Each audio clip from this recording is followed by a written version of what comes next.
Assalamualaikum warahmatullahi wabarakatuh. Perkenalkan, nama saya Sunya, NIM 2046093. Pada kesempatan kali ini saya akan melakukan ujian tengah semester mata kuliah Sejarah Indonesia Baru. Ibu dosen saya memberikan saya soal 5 butir untuk dijawab. Soal pertama yaitu analisis kenapa terjadi perbedaan pendapat di antara para ahli tentang proses masuknya Islam ke Nusantara, baik dari segi waktu kedatangan, negeri asal, dan golongan pembawanya. Jawabannya, para ahli tersebut mempunyai pengalaman tersendiri dalam melihat perkembangan Islam ke Nusantara, karena yang menyebarkan agama Islam bukan hanya dari satu daerah ke daerah lainnya, tetapi dari seluruh penjuru yang datang ke Nusantara untuk menyebarkan agama Islam. Soal kedua, kita ketahui bahwa agama dan budaya yang ada dan berkembang di Nusantara datang dari luar, baik Hindu, Buddha maupun Islam. Akan tetapi, kenapa masuknya Islam menjadi awal penanda era modern dan terbentuknya masyarakat yang beradab di Nusantara? Jawabannya, karena masuknya Islam membawa Indonesia ke suatu perubahan yang lebih beradab, menjadi landasan dasar terciptanya tatanan dunia yang lebih beradab dengan pemikiran baru, cita-cita baru, dan kebudayaan baru, dan munculnya kesetaraan dalam menuntut ilmu dalam Islam, dijadikan sebagai simbol dari intelektualitas. Dengan hal tersebut membuat meningkatnya perjalanan menuntut ilmu dari Nusantara ke Mekkah dan Madinah. Para pelajar tersebut menjadi pelajar ulama ketemuka dan menghasilkan karya-karya intelektual. Berlangsungnya diskusi-diskusi intelektual.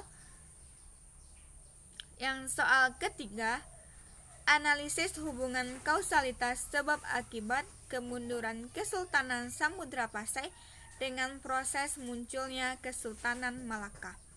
Jawabannya, kemunduran Kesultanan Samudra Pasai.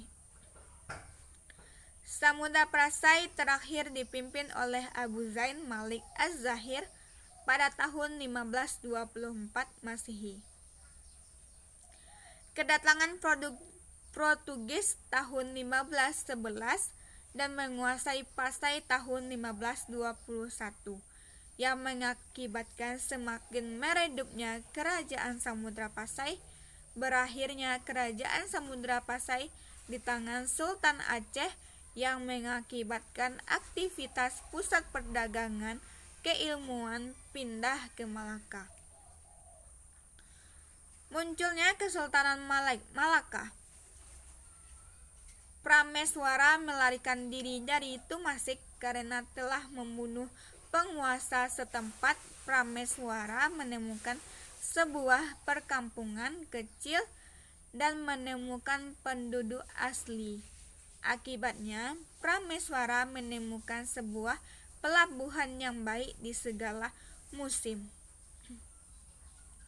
Prameswara dan pengikutnya mempengaruhi penduduk asli dengan ilmu yang telah mereka miliki dan mendirikan kerajaan Malaka di perkampungan kecil tersebut, menjadikan Malaka kesultanan penting di Nusantara.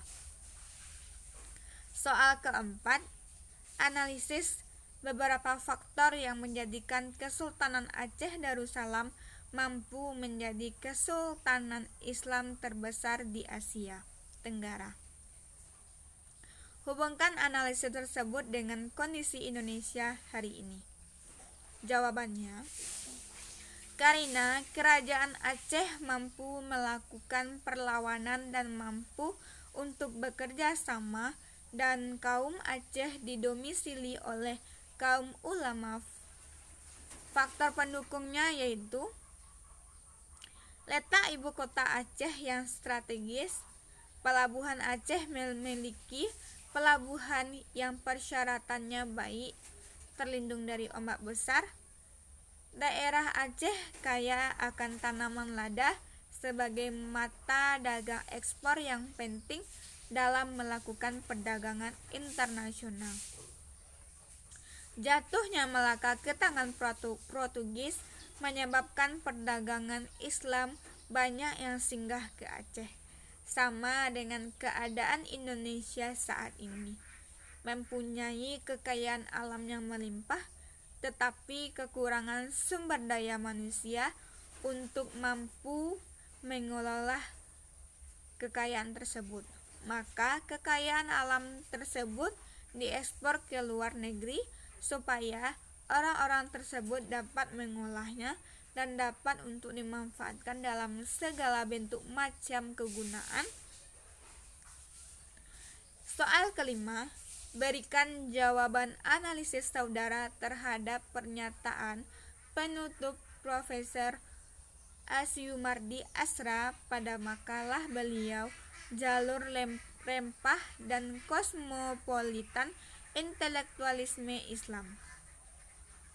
Menurut Sonia, Indonesia akan terjebak dalam ambisi RRC terkait jalur sutra maritim karena Indonesia mempunyai lahan tetapi tidak mempunyai dana, sedangkan Cina mampu ikut serta menyediakan dana untuk hal tersebut. Dana yang disediakannya adalah 40 triliun. Oleh karena itu, apabila hal tersebut terjadi, Indonesia hanya akan menjadi pekerja, sedangkan Cina yang mempunyai kedudukan penting nantinya, karena dana untuk mengembangkan hal tersebut dari mereka, sehingga Indonesia tergantung kepada Cina.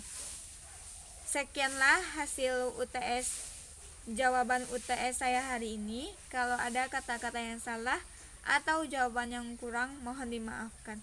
Assalamualaikum warahmatullahi wabarakatuh.